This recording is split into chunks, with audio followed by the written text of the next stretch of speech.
आज आपण बनवणार आहोत मुगाची तिखट डाळ। तर चला बनवूया।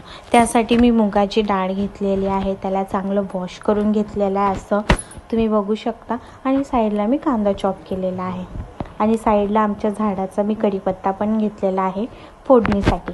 तर मी इथे कुकरमध्येच बनवणार आहे। तर कुकर गरम झालेला आहे, तर त्याच्यामध्ये तेल टाकणार आहोत आणि मी थोडंसं हिंग टाकलेलं आहे। जिरे मोहरी टाकायची आणि आपला जो कढीपत्ता होता तो टाकायचा आणि नंतर मग आपल्याला मस्त कांदा टाकायचा, मिक्स करून घ्यायचा आहे सगळं एकत्र।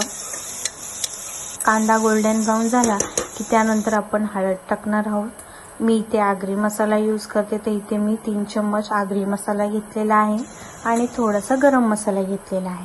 बाकी मी काहीच टाकत नाही। आणि आता आपण ह्याला मस्त मिक्स करून घेणार आहोत।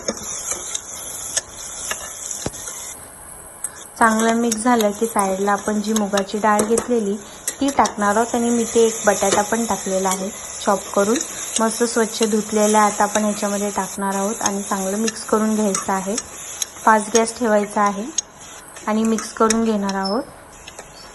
आता आपण इथे चवीप्रमाणे मीठ टाकणार आहोत। इथे मी मीठ टाकलेलं आहे। आता परत आपल्याला मिक्स करून घ्यायचं आहे आणि मी साईडला टोमॅटो चॉप केलेला होता, आता आपल्याला टोमॅटो पण टाकायचा। इथे मी 1 टोमॅटो घेतलेला आहे छोटा आणि आता तो टाकून परत आपल्याला सगळं मिक्स करून घ्यायचं आहे। फास्ट गॅस ठेवायचा आणि आता आपण पाणी टाकणार आहोत। इथे मी 2 पेले पाणी टाकलेलं आहे आणि चांगलं मिक्स करून घ्यायचं आहे सगळं एकत्र असं।